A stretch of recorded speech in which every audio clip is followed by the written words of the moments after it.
Welcome to the Segmenting and Qualifying Your Leads with HubSpot webinar.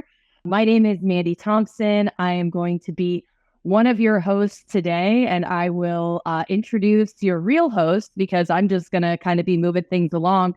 But Stepan and Tian are going to be sharing all of the good information with us. So very excited to have all of you here today. As I mentioned, I'm Mandy Thompson. I am one of the co-founders at Digital Reach. So I work a lot with these two fine gentlemen on helping our HubSpot customers and those in the ecosystem better utilize HubSpot to reach their organizational goals. You guys are lucky today. You've got two amazing hosts, speakers, trainers who are HubSpot solutions consultants here at Digital Reach. So those are the people who are in charge of leading our clients from start to finish through their onboarding, implementation, customization, all of that fun stuff. So both of these guys are HubSpot certified trainers, so you're getting the absolute best. Stepan has been with Digital Reach for over 2.5 years. He's been working in HubSpot for about 7+. He is, some of you might know him from the live cohort training for HubSpot Super Admin. So you guys are getting one of the kings of HubSpot training here. He runs those live cohorts. If you haven't taken one, I highly recommend it.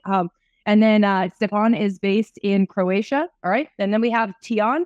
Tian, like I mentioned, is a HubSpot solutions consultant. He's a superstar working with our clients through super complex, onboardings and builds. And both of these guys have been working with people to understand the lead object and have already helped several of our clients to transition over to using the lead object, the prospecting workspace, and all of the really cool new stuff that comes with the new and improved Sales Hub. So really exciting stuff here today. With all of that being said, I'm going to go ahead and jump in and talk about what it is that we are going to do today and what it is that we're going to be learning, okay?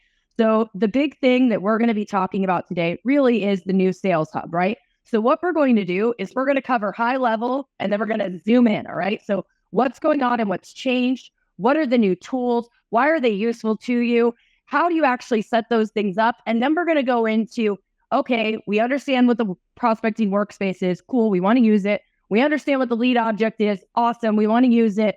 Okay, now what do we do, right? Now, how do we get in there and actually, use it? And so Tian's going to walk you through how to create a plan on a schematic and then move that plan into HubSpot. So you're going to get lots of actionable insights and information today. So with no further ado, let's go ahead and jump over to the next slide. What I want to jump into right now, right? So let's talk about what's changed. Why did it need to change? Like, why did the Sales Hub need new features and different features? And what problems do these new features solve? Like, why do we care about the lead object and the prospecting workspace? So, Stepan, could you tell me a little bit about the new Sales Hub? Like, what does it offer now that it didn't offer before the update that rolled out at Inbound? Yeah, sure, Mandy. And great question. So I would just say that HubSpot decided to revamp the Sales Hub because the times have changed. So by adding the new prospecting workspace and unifying the lead management, upgrading sales sequences and simplifying the lead handoffs, because those are the most common problems, and tying everything to reporting, better deal management, and also including AI. So providing an ability to use AI in forecasting so people can forecast intelligently. The Sales Hub now empowers your sales teams to prospect smarter, not harder, and deliver the world-class buyer experience. And that also helps your sales managers to make better decisions. So I would summarize it in that way. Yeah, all of those features, especially the AI forecasting. I know we're not going to go through that today, but if y'all are interested in learning more about AI forecasting, do let us know. We would happily put together a webinar just on that because it really adds a lot to HubSpot's forecasting tool. But I do think that while HubSpot had great task management already, these changes, for those of you who haven't worked in the prospecting workspace yet, they really bring everything together. They make it nice and clean. So let's talk about this a little bit more. Why do you think it is that the Sales Hub needed changes? Like, what were the problems that HubSpot was looking to solve when it rolled out these new features in the Sales Hub, Stepan? Yeah, I was also thinking why this sudden change, but we were at the Inbound and I was thinking more about it. And I would say that in the last couple of 2 decades, the sales team have relied on a playbook that's more to drive growth, meaning more reps, more software, more tech stack, more costs, and more activities. However, times changed, so have the buyers. We know budgets are tightening, deals take longer to close, and prospects are becoming more and more difficult to reach. And also with an AI entering the overall picture, the gap between the buyers and the sellers is now set to widen even more. So HubSpot decided, okay, let's take all of these problems and let's incorporate this into our Sales Hub. So that is what will allow for the sellers to do intelligently their decisions and prospect smarter. And that is the name here. Yeah, you're right. Because now with for those of you who haven't used the lead object prospecting workspace, it really allows you to not only see as a sales rep, right? Like, who do I need to work with, but who should I be focusing on right now? Understanding out of my list of prospects I'm working with, where is everybody at in their lead journey, right? Because if we think about it, HubSpot before this change was very deal focused in the Sales Hub, right? And that's great. We need to transact. We need to close deals. We need to track revenue. We need to track goals, obviously. But what about those folks who are in charge of getting us to the point where we have a deal to put in the pipeline in the first place, right? And that's what these changes really aimed to solve, was that, HubSpot, while it offered more than, let's say, Salesforce did when it came to prospecting, it certainly wasn't contending with Outreach, SalesLoft, and Apollo.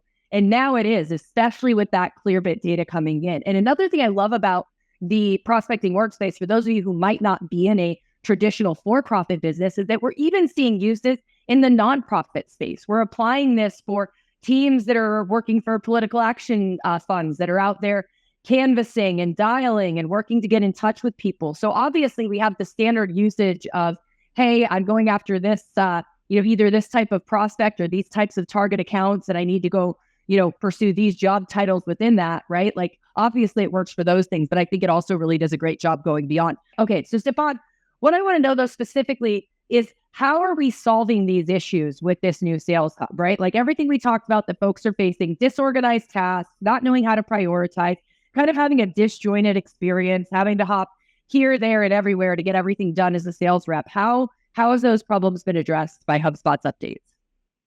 Yeah, so the updates, just adding the prospecting workspace and the leads object, incorporating into the current object, allows reps to never lose sight of their leads, meaning it allows surfacing CRM data of upcoming meeting participants. It displays the relevant context in task queues. It also suggests the next best activity the rep should take using the AI, and ensures your salespeople are always have the most relevant context at their fingertips. So we are shortening the time to close a deal. We are shortening the gap that the generative AI is now doing, and all ties into what is the next best step for a rep. Yep, exactly, right? We want to put in front of our reps, what should you be doing right now, right? And we want to make that as easy as possible. We don't want to exhaust them with decisions and context switching, because we want them to be using all of their mental energy to have a great conversation with our prospects, to really be attentive and listen, to be able to identify where they need to go with the conversation. All right. So we don't want them burning that energy on where are my tasks and who should I be focusing on right now. Let's go ahead and go to the next slide so that we can get through this next bit of information and then jump right in to the most important stuff, which is, how do we actually apply all of this, right? Okay. So last question I have for you, Stepan, before we start jumping into some demos, just to keep building this context of like, are we all talking about the same thing, right? Are we all dealing with the same problem? So if you take a look at this slide and what it was like that HubSpot was looking to solve, right? Prospecting smarter, managing deals, analyzing and coaching, right? And of course, in an hour, right, 45 minutes, we don't have time to go through all of this, but we want to put this picture up here. These are all of the things, right? We've got 9 different squares here with a whole bunch of bullet points in each. There's a lot for us to manage when we're managing our sales team and when we're managing them in a piece of software, right? And so all of this stuff, like when we talk about it, yeah, prospecting, managing deals, giving feedback, but there's a lot of little components that go into that, right? So let's try to narrow it down, Stepan. What do you think? You meet with so many sales teams and so many people who are using HubSpot, and you teach so many people. what are the biggest themes of the problems that you see folks having in sales that we need to solve with these new tools? Yeah. So the biggest problems, I would say, I can outline probably a lot, but I would say three. So I would say personalization, how to research an account, so they know why somebody is an MQL, what has happened, so they are now a marketing qualified lead or sales qualified lead they need to work for. Also, I would say they want to use AI, but they are scared to use AI to write the prospecting emails, to research the tool, and now HubSpot also allows that. And probably the biggest problem, and we see it here in the poll, is the marketing to sales alignment. So it's a common problem we are seeing and solving for most of our customers. And a good customer relationship management, so HubSpot as a CRM and system, is a central part of aligning those sales and marketing teams. And by using the new Sales Hub, this is what it's in its core. So I would say those are the three main problems. Yeah, I think that summarizes it really well. So we're going to go ahead and shift here, and we're going to jump in to talking a little bit about how exactly we're solving these things. So now let's go ahead and go to the next slide here. And let's talk a little bit about, as we move into, right, the first thing we're going to take a look at is the Prospecting Workspace, because it's awesome. So prospecting, why does it matter to organizations? You know, when you think about it, prospecting is a little bit marketing, a little bit sales. When we're prospecting, we don't have somebody on the hook yet and committed to going through a buying process with us, right? So that's the same contact that marketing is working with as well, right? It's somebody who hasn't, or at least our demand generation marketing is working with people who have not yet committed to being in a sales process with us, right? So just like marketing has to track all of our attribution, our touch points, our retargeting audiences, our nurture, our content downloads, and how those are working, we should be looking at prospecting with the same lens, right? Like what is each step of this source, engage, qualify? What's happening in each of those steps? What's working and not working in each of those steps? So it's not just about having an outbound sales motion. This is about, it's about helping marketing get you to the point where you are opening deals, okay? So if you have up-to-date and accurate information, you make better marketing decisions. Well, if you have up-to-date and accurate information, you make better prospecting decisions. If you have accessible marketing data and tools, you're going to make better choices and you're going to be able to execute better. The same goes for prospecting, right? So we need to view prospecting through this lens of, all of our processes. We want to have lots of data, be making data-driven decisions, but prospecting can sometimes get left out. So the really good news for all of you here who are looking at the lead object and the prospecting workspace, you are in the right place, right? Because HubSpot, as a lot of you probably know, acquired Clearbit towards the end of the year last year, which means we are going to see Clearbit data. This means researching accounts, researching prospects, pulling in data enrichment right away so that you can go ahead and reach out to those people, having leads suggested to you based on who you're already working with or deals that have closed. All of that's going to be available in HubSpot because, right, for the person who answered Apollo, the one thing that the Prospecting Workspace doesn't have yet natively, right? Of course, you can get all of that through Zoom Info, right? Or other tools. You can set up automated workflows to push those prospects in. But wouldn't it be nice to have it right inside of your Prospecting Workspace? HubSpot knows how nice that will be as well. They are in a big hurry to get that live in there. And for any of you who are interested, we are part of a private alpha for this workspace. We've been working closely with the team who is developing the features with Clearbit inside of the workspace. Now it's time to go to the next slide so that we can actually jump in and start taking a look at some of these features, right? We've talked about it a lot. Here's a pretty picture of this. It's very nice. But Tian, let's go ahead. We're going to jump in here and we're going to get to a demo very quickly here. So tell me, what is the Prospecting Workspace and how does it work? Hi everyone, Tianya, it's nice to present with you and Stefan and Mandy. So basically, Mandy, in the past, when a salesperson went into HubSpot to look at your sales and your leads, you have to go into different tabs every single time, right? And your tasks as well. So you'd have to go into contact, make a list, look at your lists, look at any properties that you've used to segment these contacts.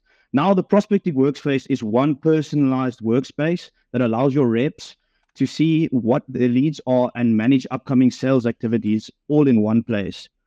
I can quickly go in and show you a demonstration. Yeah, let's do that. Let's jump right on into the demo. So, what I'd like to know is, what are the components, right? So you're going to jump over, you're going to demo this for us. So tell us a little bit about the components. Tell me about this summary tab. What does it have? How does it work? All that fun stuff. Cool. So if you go to sales prospecting, you'll see that you have the summary tab that summarizes all your tasks, tasks that you have due today, overdue tasks, or the tasks that are due tomorrow, all your sequences that's relevant to your specific sales process, and your leads. You'll see in a second when I go into the leads object, we'll have a look at the different lead stages. But everything that I mentioned was earlier in the different tabs. For instance, you have your tasks and you had to go in contacts. Everything now is summarized in the prospecting workspace. You could go ahead and into leads and have a look at different types of leads as well. Yeah. Sorry. Real quick question on the summary tab. If you could quickly, It looks like you can also move those things around, right? Like when you hover them, you've got those little bars on the side. So can you move all this so you can, okay, that's cool. Yeah, you can. That's great. Okay, go ahead, continue. I just saw that. And of course, I like rearranging things. So I might put my leads at the top, but I guess to each their own, right? Yeah. So if you look at the prospecting workspace, you'll get into leads. So in a sec, I'll get into the leads object as well. But basically, what the leads object is an extension of a contact object, and it adds a different dimension to between your marketing and sales and your opportunity qualification. So in here, if you go into the leads object, you can see there are different labels. In this instance, I'll demo in a while. Company is not relevant, but you can have leads for companies and for contacts. And it shows you the last activity that you had. It shows any next activity you will have. For instance, these two, I don't have any activity, but I can schedule to do task, an email task, call task. Also, if they are enrolled in sequences, that will come up there as well. There's also a few different features, but I believe I'll get to that in a bit. But that's a quick overview. Yeah. On this lead one, so that label, like that it's a hot lead, are those did you make your own labels, or do those come automatically when you turn it on? So in my demonstration, I'll show you in a bit, but basically this is just a new property that you use in the leads object specifically to label it as either hot, warm, or cold. You can't customize that. You'll see it's completely different than other properties in HubSpot, whereas it has a nice image on as well. Yeah. Very nice. Yeah, this is great. So when you look at this, you can see your leads, you can organize them, if they're hot leads, warm leads, cold leads. Like you said, if the company is the lead, you'll be able to see that. And then the stage, your last activity, next activity. I mean, this is a really great view just in this page alone. And then of course, with those filters, you can play with sequence enrollment and target account. So this is like a more nuanced and prospecting specific version of the contact record page, right? Or the list of contact records, just with more things that are relevant to being a lead. Exactly. Okay, all right. Sorry for all the questions. Go on. No, that's all good. I'll move to the next slide and let's quickly discuss the leads object. Yeah, go ahead, Mandy. Let's get into that. So we've talked about that prospecting workspace, and we're going to take a look at that a little bit more, because of course, y'all probably also saw that you have a tab with your feed, so you can see all the activity happening with your leads. You also have your schedule there. So if you want to see what you got going on, and that could be all your meetings, if you're time blocking for different types of activities like emailing, calling, etc., depending on how you manage your work, then of course you have all of that there too, which is super fun. So now that we've talked about all that, we're going to, like you said, move over to the lead, because can you use the prospecting workspace without using the lead object?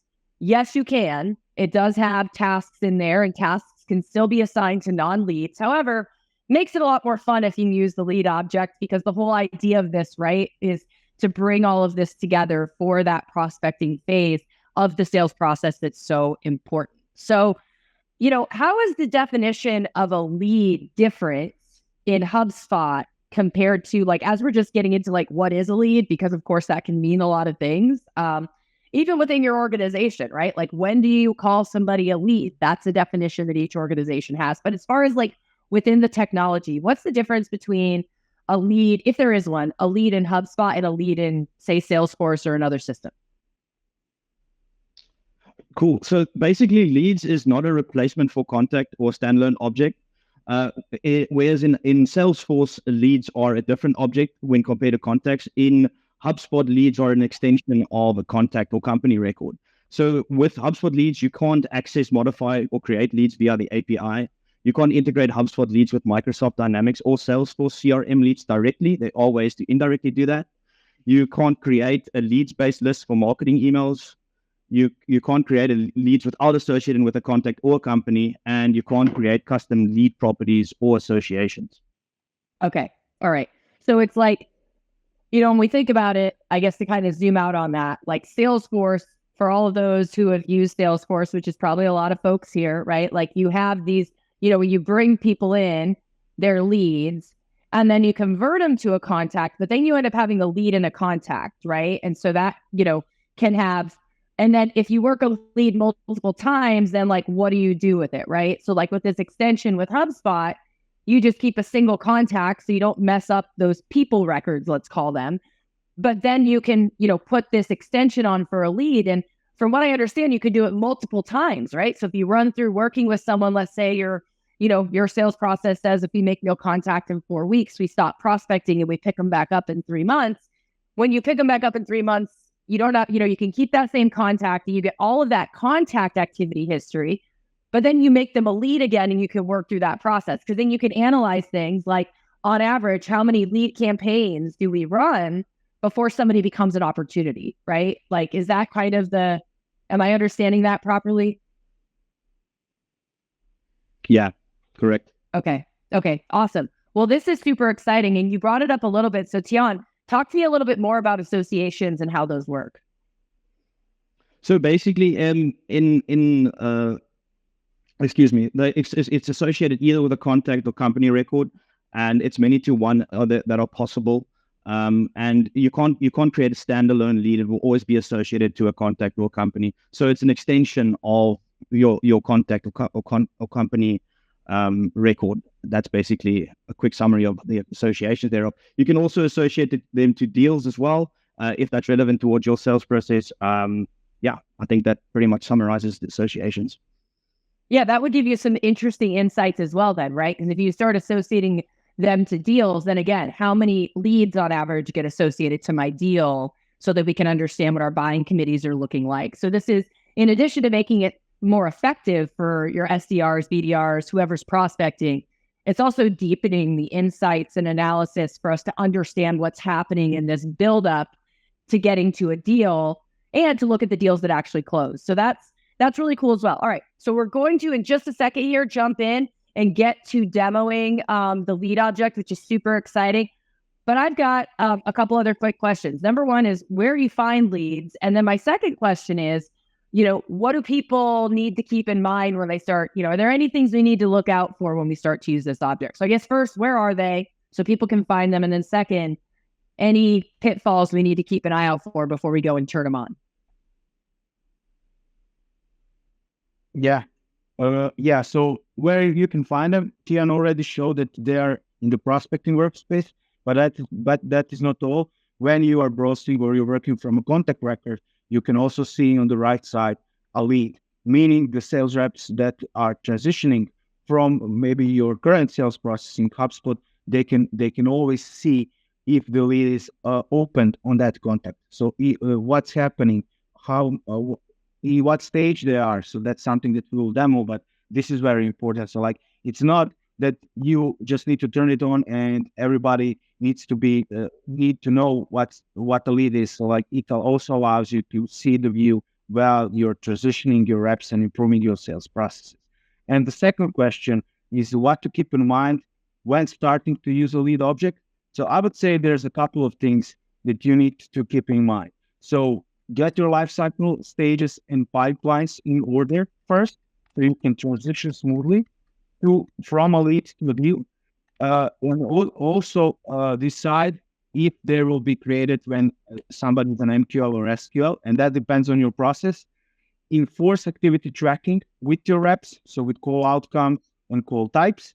But also another thing to keep in mind is if you're using Salesforce, they're not the same as using Salesforce. They are not replacing your contact for companies. they are a layer on top, similar to deals or tickets. They're also not replacement for your lifecycle stages. And probably in the distant future, they can replace lead statuses to help you understand better your sales process. But as you know, if you have a smooth sales process right now, maybe they don't need to replace your lead status. So I would say those are the quick things to keep in mind. Okay.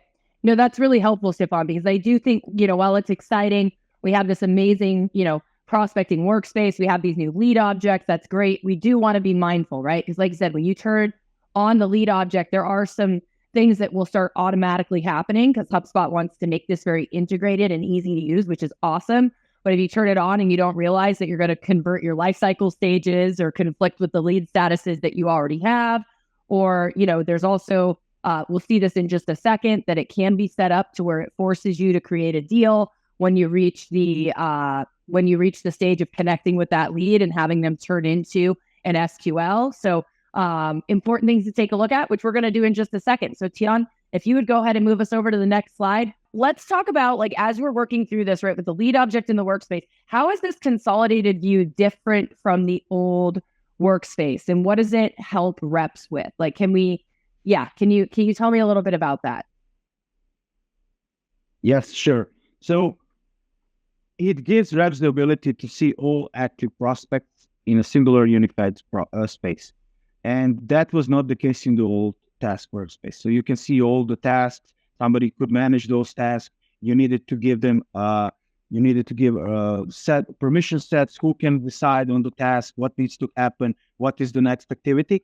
Now, managing the lead object in the prospecting workspace, the only thing you need to decide is when those leads come into your CRM, how they will get routed, who will be a contact owner. Meaning, if they have a contact owner, the reps that's using the prospecting workspace will immediately pull those leads in that prospecting workspace. If a contact owner changes, another reps gets those leads and they can continue. So that also allows for example, you're making progress and somebody just left the company, or they cannot, there's some other issue. You just change the contact owner. They don't need to go into spreadsheet. They don't need to ask their colleagues what is your notes. Everything stays on a contact associated in a lead object, and it's just who is the owner, who is managing, who is pushing that buyer journey to open up, to qualify them as an opportunity and push them into the deal pipe. Okay, awesome. That is fantastic. So yeah, it is so much more consolidated when you're actually working a lead. It's just really nice. Now, are we going to see that in a couple minutes, what that looks like in that consolidated view? Okay, awesome. So then let's talk about the lead stages. How does that work? Is it a pipeline? Does it interact with the sales pipeline? What are these lead stages and how do they function? So it's similar to a pipeline. Leads object has its own pipeline, similar to a deal pipeline. There's 4 default lead stages. That's new, attempted, connected, and then lastly, qualified or disqualified, right? So attempted is basically when a lead moves into the stage whenever any contact has been attempted with this lead. So if you try to call them, if you've tried to send them an email, and it won't be a connected outcome, right? The lead will move to a connected outcome as soon as they've replied to an email of yours, or they've used your meeting link and booked a meeting, or if you have a connected call and a call with the outcome that is connected. Then a qualified lead, this is a manual process. You can also automate that. I'll get to that in a second. But basically, you can, in this stage, you manually set the lead to be qualified. And this is also where you can set up the leads object in such a way to mandate that you have to create a deal outside of this view. And then disqualified, similar to closed lasting, is in a deals pipeline, is just disqualified. And you can also have it mandatory to have a disqualification reason. You can also go ahead and customize this as much as you want. You can create new stages, you can create workflows, you can rename ones, turn off automatic deal creation if you want to, or turn off disqualification requirements. So there's a lot of customization that you can do here as well. It all depends on your own sales process at the end of the day. Okay, no, that's really helpful to know. So far what we've seen is we've got a consolidated view. we have these lead stages, and then we have some automation. So let's go ahead, and I know you have these things to take a look at, Tion. So is there any way we can jump in and have a quick look at what that consolidated view looks like, what the lead stages look like, and what these automations are? I know you're going to talk about the automations a little bit and what's available within the new workspace, but I think it helped to bring it together if we can take a look at kind of what that looks like in HubSpot. Yeah, I'll go straight to lead settings, right? So if I'm in the prospecting workspace, we spoke earlier about the consolidated view of your leads. It's basically over here. You'll see you can edit columns and add different areas. I'll touch on that in a second as well. Add different column options, such as, in this case, a buyer role, which is quite important, which you can add to further define a person of interest in decision-making, or the associated deals or any stuff further like that. If I then go to settings, right, and I want to set up the leads object, you'll see that with the setup, have leads populate by association with a lifecycle stage. So if your contact, in this case, is a sales qualified lead, it automatically creates a leads object for it. We could do this vice versa as well, and you can decide if you want it for contacts or companies as well. Here's the lead stages, right? We'll have a look over there. So the first is new. Leads are moved into this stage based on the life cycle, as I mentioned in the past. And the second one, attempting, leads are moved into this stage based on when a user sends an email or calls a lead, and then connected. They're moved when you reply to an email, logs a connected call, or logs a completed meeting outcome. Apologies, in the past, I just said a meeting link, but it's when you complete a meeting outcome there. And then you can see you can customize these how you want to, with required deal to be created outside the qualified stage and the disqualification reason. And yeah, similar to a deal pipeline, you can go and add different stages as well. You can add more automation. I'll show you in a demonstration at the end. But I think that basically covers it. Mandy, do you have another question on this? Yeah, well, something I'm noticing here, just it's really interesting, again, like when we talk about the nuances, and I love to see that more people are more excited than we don't have anyone who's less excited about the leads, guys. So good job so far. We have some people on the fence, but that's all right. But it's like we have almost like parent categories and then child categories here, right? Because we have not started, and we can move through multiple stages, right? So when we think about this, what I think is very fun is that this allows you to be as nuanced as you want to be, right? So if there are 2 or 3 stages to qualification, you can run your leads through all of those, because then you can measure where you're having the fall off, how long it's taking to get through one or the other, right? The same thing that we're doing with our deal pipelines when we're measuring our progression of opportunities. So I just think that that's really good. And it's good to see what it looks like in the setup and some of the things that we need to think about, and the fact that, you know, some of these things are moving through automatically. And just so y'all know, HubSpot is updating this stuff fast. Like when this was turned on and we were in the private beta for this back before inbound, so like in August of 2023, like there wasn't a way to toggle off that you require a deal to be created at qualified. That was just happening automatically. So we had to use workflows to work around that. So even in this short, less than 6-month time frame, there's already been a lot of progression made on eliminating this product. So I'm just really excited to see where it goes. So, all right, let's go to the very next thing, and then we're going to jump into the demo. And I know you've got some stuff to walk through, Tion. So let's be really quick here on this next slide, because I want to make sure that you have time and that we have time to answer some questions. So let's go ahead and jump over to the next slide. And okay. So just some things with mapping. We're going to go through to how to map this stuff really quickly. So I'm just going to call this out really quick because I want to be able to jump to the next slide very fast. So we do have a handout for you. So if you want to know, those of you who have used the Salesforce lead object, and those of you who have used the, who are looking at using the HubSpot lead object, we have a downloadable for you that compares HubSpot versus Salesforce lead objects, so you can understand this. We won't go through all of that right now, but just some things that, you know, number one, you know, there's built-in automation. You want to know what that is, right? So before we move into this demo, let's talk about some things to remember. We want to know what that built-in automation is. We want to know what our stages in our pipeline are. And then one thing we want to call out here to just keep an eye on, if you are using the Salesforce HubSpot integration, all right, let's say you're doing deals and opportunities, like your AEs are in Salesforce, but marketing and prospecting are in HubSpot. just really keep an eye on what can happen when you are syncing Salesforce and HubSpot as far as leads, okay? Like Tiana and Stefan already mentioned, this is not a like for like. So you really want to make sure that you are mindful about that Salesforce integration. Our team would happily talk to you about that. Send us your questions. We're happy to help there, okay? But when we're working with our leads, again, we just want to make sure that just like our deal pipelines, we have really solid processes, because you don't want to end up with a whole bunch of contacts or companies that have leads associated with them that are stuck in pipeline stages and nobody's working them.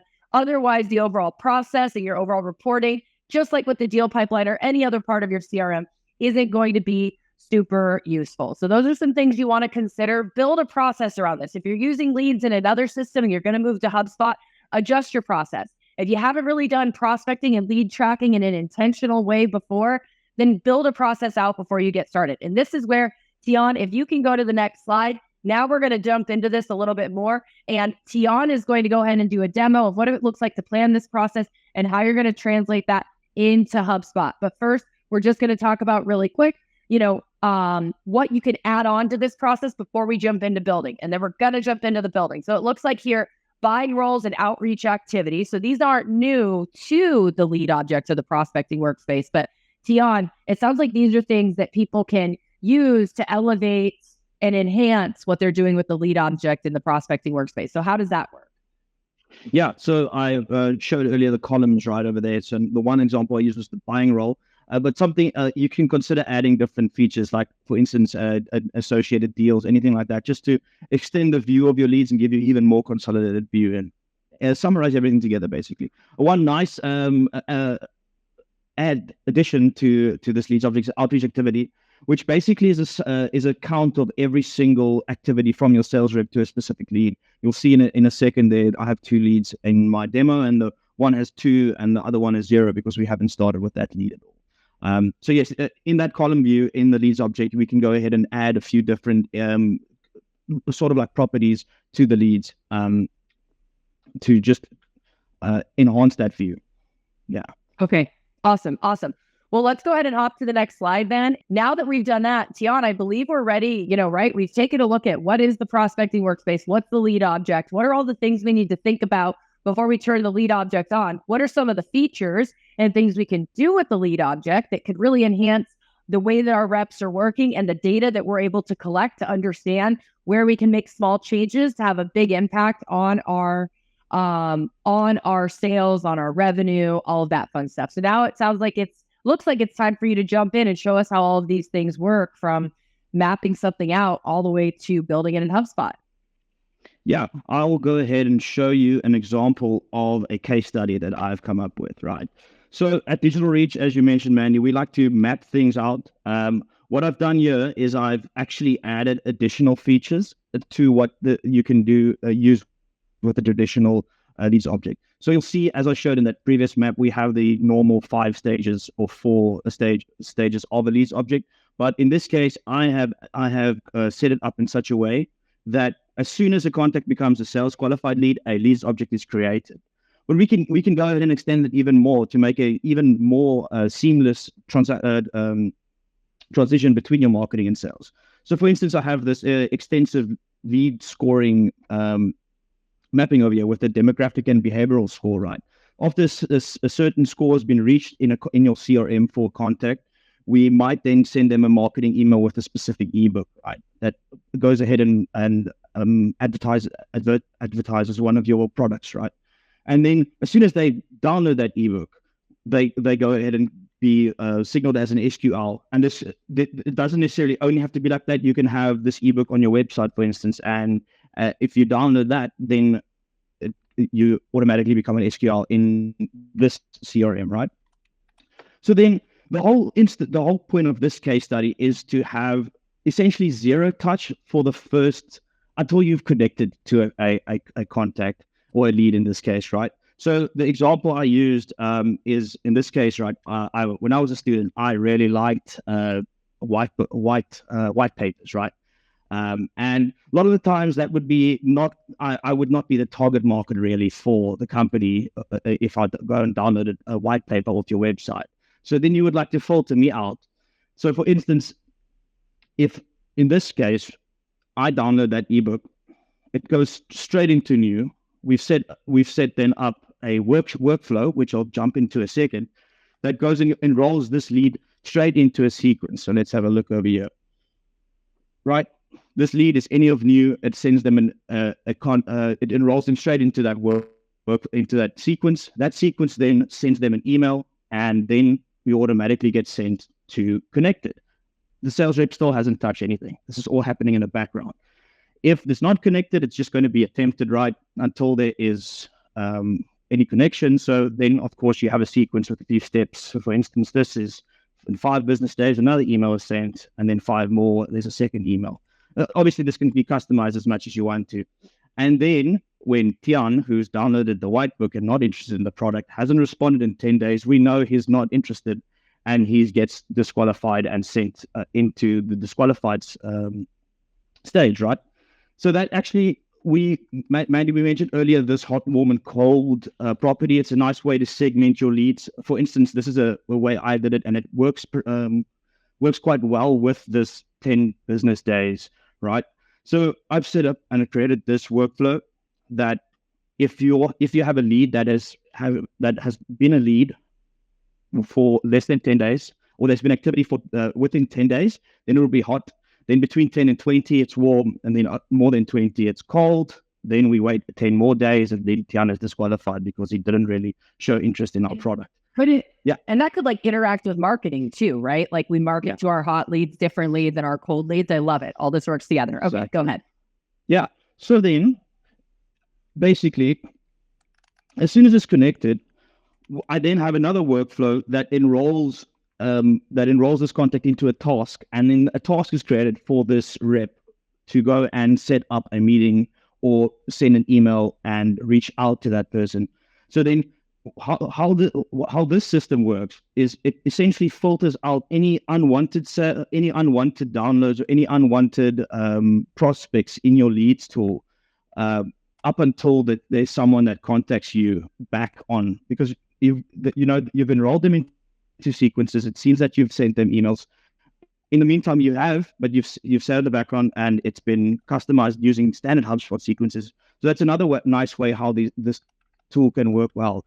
It can integrate within your calling, within your sequencing, within various different ways. We also get leads-based workflows as well that you can use to customize your whole outreach and your whole qualification process, basically. So I'm quickly going to run you through this little. So I have the map. I'll go into HubSpot now and show you, right? So I have myself 3 times. And you'll see over here, we mentioned earlier, besides the actual consolidated view in the Prospecting Workspace, you also have leads that are associated in the right-hand side of a contact view. Over here is new. So as soon as this lead has been created new in the system, right, an email is sent. So then after that, it will be moved, that would move straight to attempted. If Tian has then responded, it will move straight to connected. And then if you go look into my Prospecting Workspace, bringing it all back together, I still have to get back to Tian because I have a task that is overdue for 2 days, and it is for Tian. And then I would set up a meeting with him, and then if he's interested, we would go and create a deal as soon as I move that into qualified stage. So that's just a quick little summary. We can customize this a lot. This is just the one use case I liked, and I'm using a similar system with a client of mine where we automate everything and just use it as an additional step to basically simplify opportunity qualification. As I showed you earlier, you can set it up with any life cycle stage, and you can use it pretty much anywhere where you have a difficult in defining between 2 stages. I really think the leads object can help you quite a bit there. And as a bonus, if you have something like Slack integrated, you can also then get these tasks then straight to your Slack workspace, and then you can go ahead and and get notified there and go straight in, and hopefully not get a 7 days outdated task. Yeah, that's a quick summary or demonstration. As I said, this is just a silly little example. We can go in and automate this much more. We can add in different features, use way more workflows. It all depends on how your sales process works. Super awesome, Tian. Thank you for going through that. There is so much, there is so much that you can do with these lead objects, and just this view.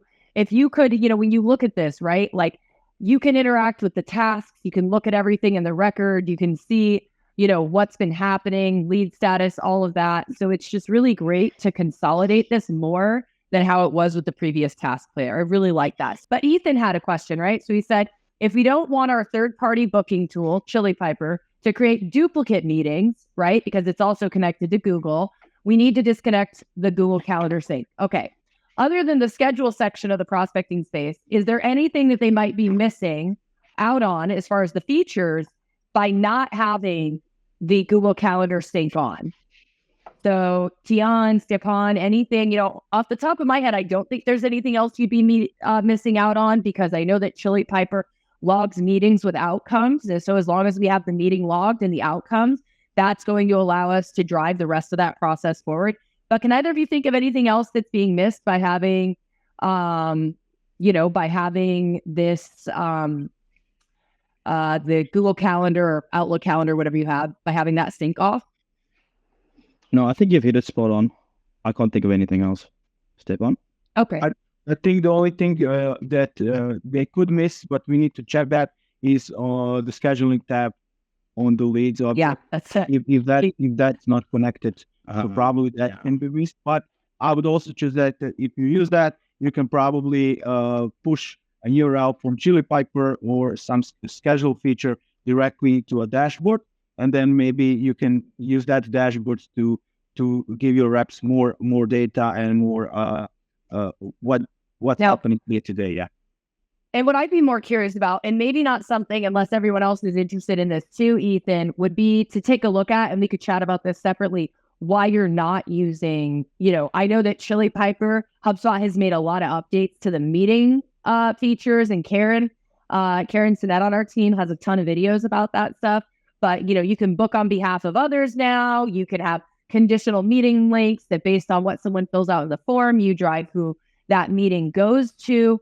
So maybe something to talk about, and you could share here, Ethan. We can invite you on stage, whatever suits you. But maybe moving back into the HubSpot booking, if there's not anything you'd be missing out on from Chili Piper, might be a way to do that as well, right? Because then they will be able to see their schedules. And I do think that it is very convenient. And yes, what we can do, let's what we have for it. We don't have any other questions in here, Ethan. So let's go ahead and we'll invite you on stage. And then one other thing let me go ahead and do this. I got to go back up to your question to do this. All right. 1 second. And just let me invite you, or this is one of y'all might have to actually invite him on stage. Sorry about that, y'all. Let me go ahead and do this. I think that, I think that Stepan or Tian, you'll need to hover. And here we go. Just kidding. I figured it out. I just invited you on stage, Ethan. So again, if you want your camera on, have it on. If not, have it off. But just warning, I think it defaults to it being on. So hopefully we see you on stage here in just a second. We have invited you. There you go. Why do you know all the changes to the HubSpot meeting tool? And are there still any that are missing that keep you with Chili Piper? Yes. Hey, everybody. Thanks for having me. We initially moved to HubSpot back in July, and the idea for my team was to move away from Calendly and start using HubSpot meetings. We started doing it for a while, and we realized it didn't really meet our needs. Back then, it was mostly about not being able to create custom reminders. Because okay. For prospects, I know that they enable a feature where you can finally do that. I remember booking a meeting for someone else from the contact object, for example, wouldn't send reminders at all. So you didn't even follow reminders for that. Things like being able, I remember that at least back then, it wasn't simple, and it still isn't simple to kind of update working hours for people, and like the flexibility on when we will be able to schedule meetings, with someone. We have some other challenges. I remember with not being able, like it wouldn't respect out of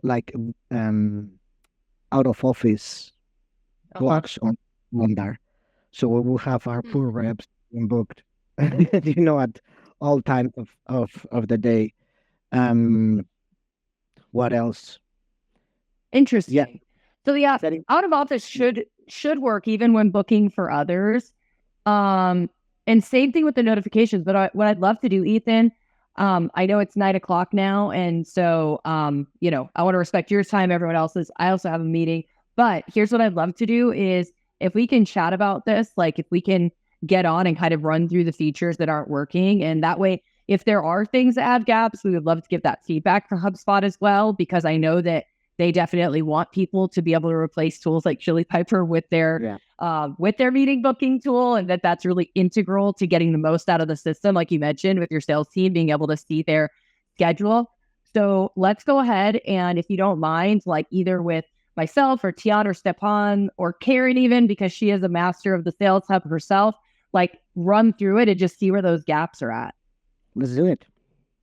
Okay. All right. Awesome. Well, thank you for being willing to come on stage. It was really nice to meet you. Good to see your face, and everyone who is still here. Thanks y'all for coming. I hope this was really useful for you. We'll definitely be sending out the recording to everybody. And also we'll be looking at, sending out a survey to get your feedback. We always want to make these better, but thanks y'all for being here. Again, any questions, follow up with us. We're happy to help, and have a wonderful rest of your week and a great holiday weekend ahead. Thank you so much, everybody. Have a great week. Bye.